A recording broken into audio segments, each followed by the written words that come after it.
Drug law reform on hold as President declines assent, signs tax bills into law. House raises alarm over Benue attacks, moves to investigate. And more time, more impact, reps push budget extension to 2025. Hello and welcome to You and Your Reps, the program that keeps you plugged into actions, debates, and decisions shaping the House of Representatives. I am Victor, as well. Let's get right into the business of the week.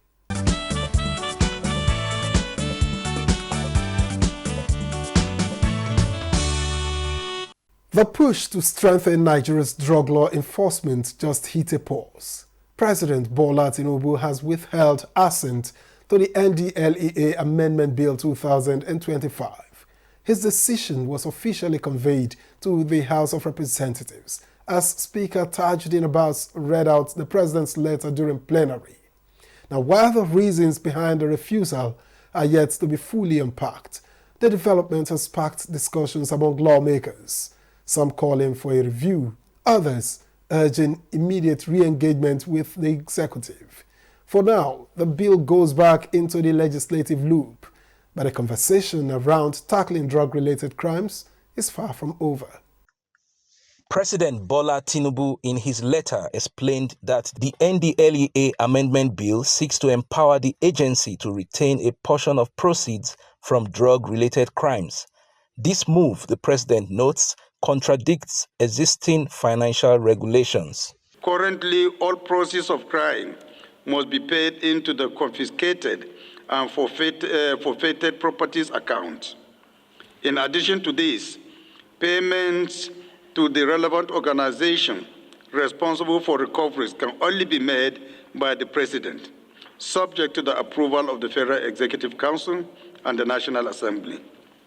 There is no compelling reason to change the current process, which promotes transparency as it involves executive and legislative oversight. Sequel to motions of urgent public importance, the House passed resolutions calling on the Ecological Fund Office to address the menace of flooding and gully erosion in Kano and Imo states, as well as the need to light up some communities in Anambra State. Approximately 3.8 million Kano residents across 362 communities are potentially at high risk of flooding. The Ecological Fund Office activities have been minimal over the past 2 years, raising concerns about the primary mandate of mitigating ecological issues nationwide.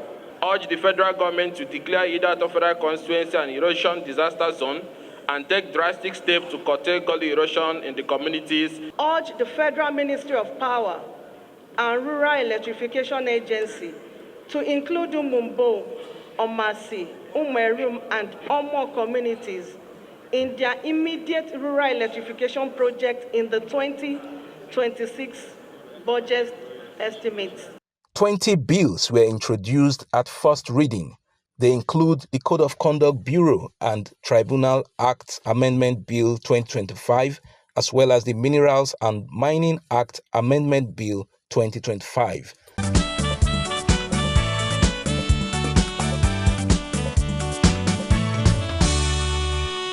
It's official. Nigeria's tax landscape is getting a major facelift.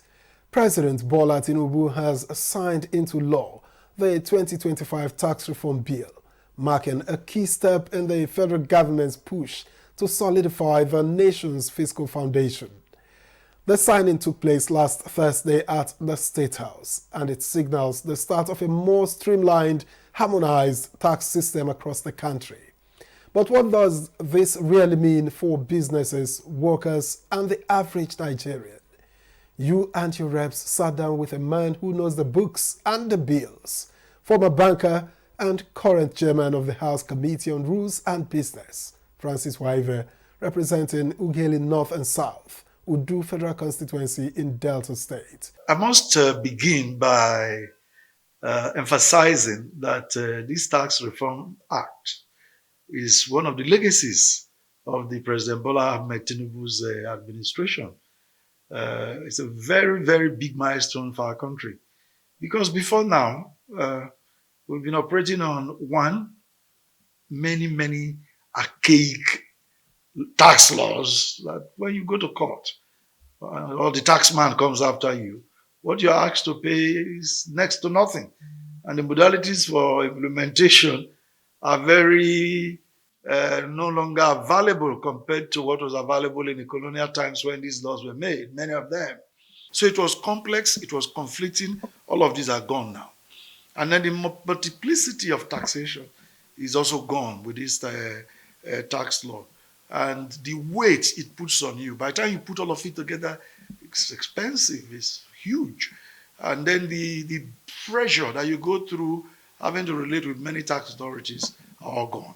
So this is a revolution in our country, and I'm glad I'm part of it. And I congratulate Mr. President for the courage with which he initiated this and faced it to the very end. It's good for our country.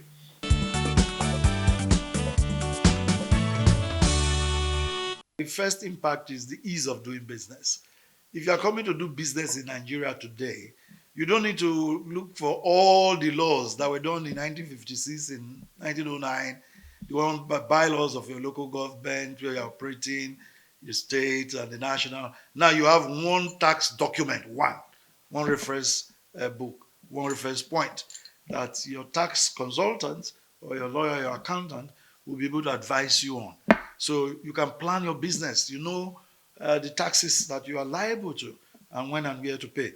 So the ease of doing business is the key thing. And there you also have the fact that now you have one tax man. You don't have a tax man from every nook and cranny pursuing you. You have one tax man.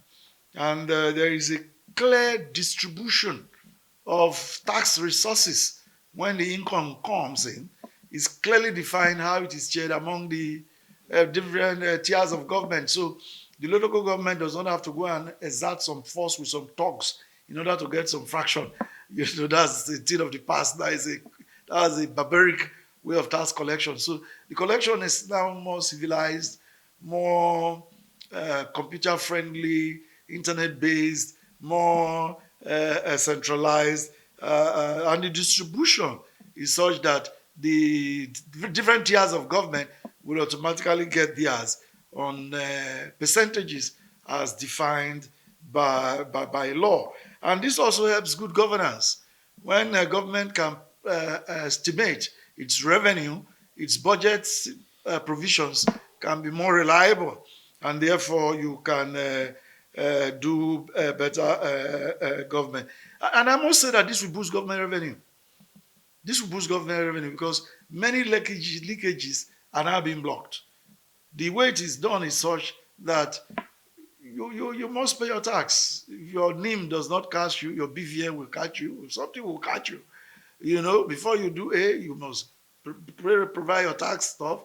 So even the tax identification number and NIN and BVN all becoming harmonized, I think this is one of the best things that happened to our country. But for the common man, the biggest good here is that there are exemptions from the goods that the poor consume. You know, they are tax exempt.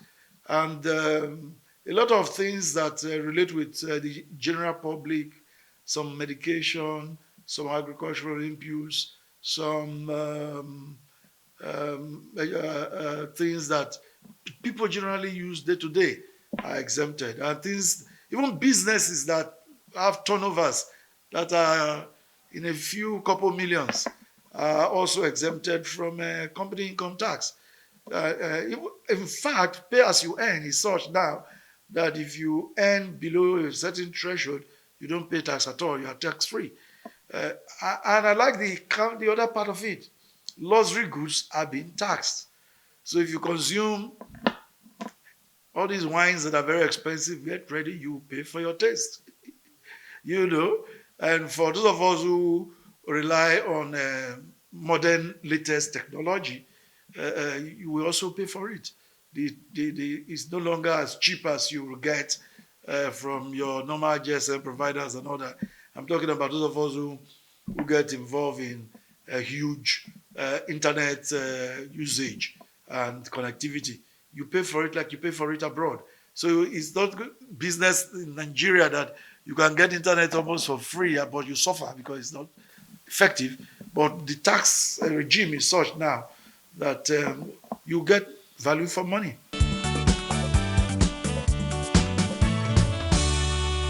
You don't need to go to the tax office to spend hours.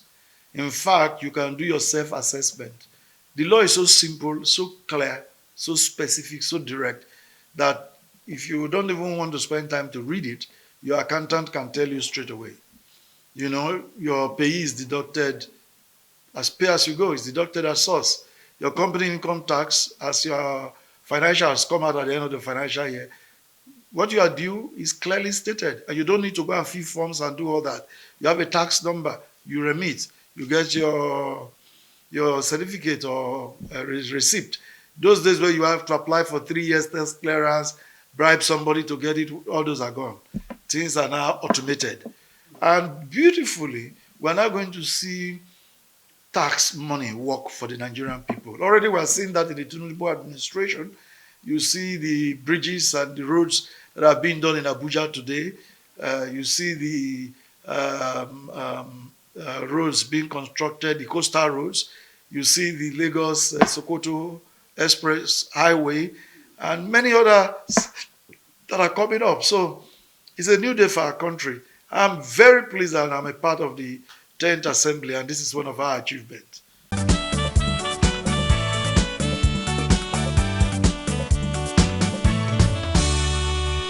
And the House of Representatives has raised the red flag over the persistent attacks on communities in Benue State. The latest wave of violence has triggered strong reactions from lawmakers, with many condemning the killings in no uncertain terms. In response, the House is setting up an ad hoc committee to dig deep to unearth the root causes and recommend concrete solutions to the unrelenting insecurity. Now, in a show of unity with the Senate, the House also gave a nod to the extension of the capital component of the 2024 budget, now to run until the end of December. The goal is to ensure projects tied to peace, security and development don't get stranded midway. The full basket of the nation. Condemning the June 14 armed attacks on Yelwata community in Guma, local government area of Benue State, lawmakers insist on getting to the root of the matter to forestall a recurrence in any part of the country. The House urges the federal government and security agencies to intensify efforts to restore peace and security in Guma local government area and to protect vulnerable communities from further attacks. Mr. Speaker, this issue has also taken international dimension. As you know, it was mentioned by the Pope himself when these killings took place in Yelwata, where about 200 people have been killed. This motion is referred to an ad hoc committee to be constituted in due course. Lawmakers also sought relief for victims of gully erosion in Kano State and severe flooding in Bauchi State. Concerned that if urgent action is not taken to address the flooding in those local government and Tafa Balewa local government areas, the scale of the disaster has plunged families into crisis, exposing residents to diseases, outbreak, hunger, poverty, and long-term displacement. 2 bills to regulate online gaming across the country as well as amend the Nigeria Police Trust Fund Act were passed in plenary. To repeal the National Lottery Act No. 7 of 2005 and the National Lottery Amendment Act No. 6 of 2017, and to enact the Central Gaming Bill to regulate the operation and business of all forms of online and remote gaming across the geographical boundaries of the federating units and beyond the borders of Nigeria. At the Committee on Supply, lawmakers approved a second extension of the 2024 budget to December this year, as well as the 2025 Nigeria Customs Service budget. They tried to increase the salary, but unfortunately because they could not get funding, the salary still remains. But they are hoping this time they'll be able to get this 4% and be able to increase their salary by 50%. Because as it is, a youth corper earns more than the lowest rank in customs.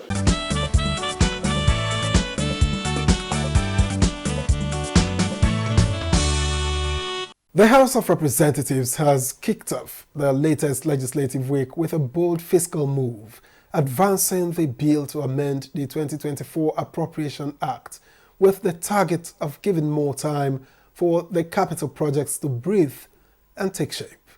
By extending the lifespan of the capital component of the budget to 31st December 2025, lawmakers say they are responding to real-time challenges on the ground, especially implementation delays. The bill scaled second reading without much friction, setting the stage for accelerated action. Now, for lawmakers, it's not just an extension, it's a lifeline for ongoing infrastructure and development projects across the country. Lawmakers referred the 2024 Appropriation Act Amendment Bill to the House Committee on Supply to approve additional extension of the budget to 31st December 2025, citing the need for proper funding. As at this time, the budget is still not substantially funded, and I believe it is in the interest of the country for us to move for this extension of the budget from June 30th to 31st December. Meanwhile, in a letter to the House read by Speaker Abbas Tajuddin, President Bola Tinubu has declined to sign the National Assembly Library Trust Fund Establishment Amendment Bill 2025 into law. The president expressed reservations about some provisions that are inconsistent with existing policies. As it relates to funding of agencies under the National Assembly, taxation of national entities, public service remuneration, as well as age and year of service, among others. If this bill becomes law, these provisions will establish an unsustainable precedent against the public interest. Regarding security in Plateau State, an ad hoc committee of the House held an inaugural meeting to put finishing touches towards convening a special conference on security challenges in the state. It will be an opportunity for truth-telling, healing, dialogue, and decisive recommendations. At another investigative hearing, the House Committee on Food and Drug Administration and Control has called out NAFDAC to give account of fines it collected during raids against open outlets in the country. This follows allegation of extortion by traders at the Onitsha Bridgehead Market.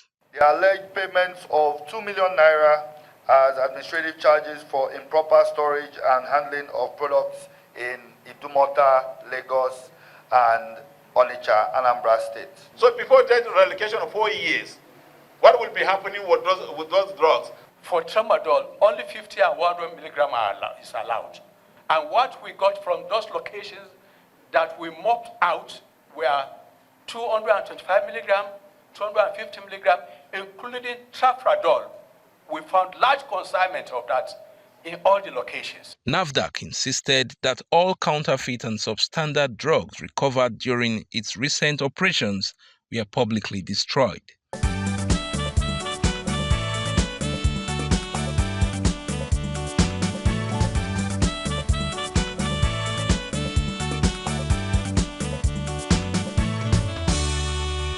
Ever wondered what happens when lawmakers are split right down the middle during a vote? What breaks the tie? Well, that's where the term casting votes comes into play. It's a familiar phrase in parliamentary proceedings, but what exactly does it mean, especially in the Nigerian context? Let's break it down.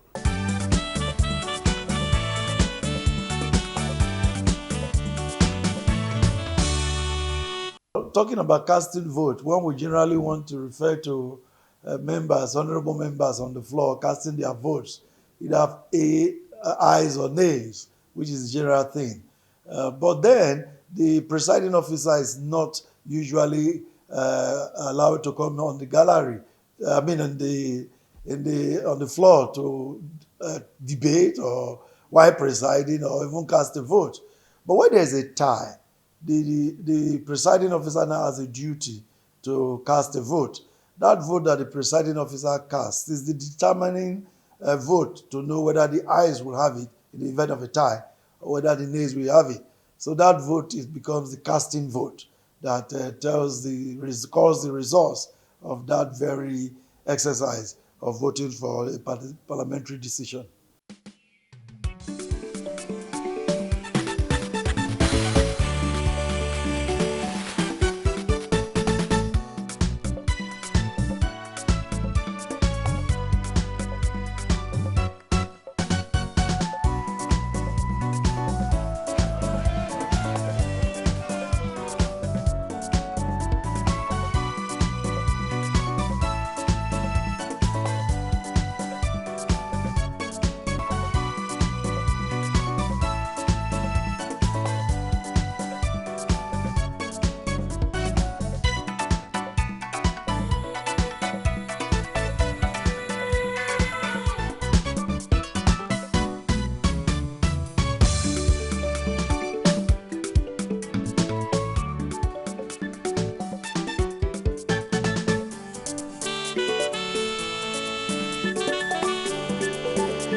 This week on You and Your Reps, our committee segment zooms in on matters at the ports. Yes, we're talking customs.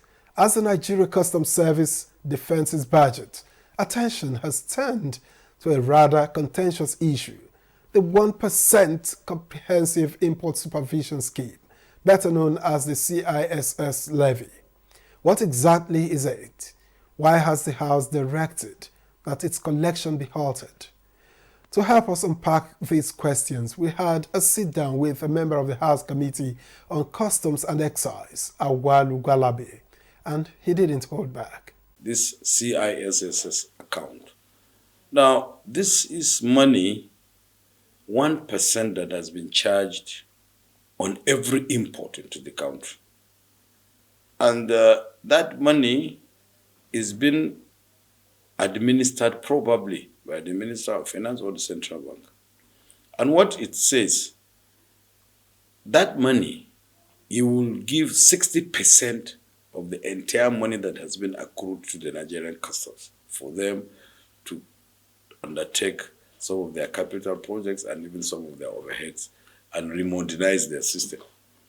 But one thing is, that CISS money is an illegal money because it's not there in the Act, it's not there in the LPR. The LFN of Nigeria does not specify that collections of that 1%. And yet, that 1% is still being collected. Now, we have been asking since for a very long time, since as far back as 2008, we've been asking who is administering that money? Because that money is an illegal collection. It is illegal. And it is illegal in the sense that it is not there in the Act, it's not there in the LFN. So why are they charging that money? Why? And you see, that money, the amount is huge. And that money does not even enter the budgets of the Federal Republic of Nigeria because it doesn't go through the Revenue Board. So that thing has to be corrected. For years, the National Assembly has been fighting to get these things corrected. It's either, yes, you insert it in the Act, re-amend the Act, amend the LFN, and allow it to become a legal thing. Then nobody will talk. But as it is now, it is an illegal. And it has to be corrected because large sum of money is there. Who utilizes the money? Who administers the money? Who gives approval on the money? We want to know.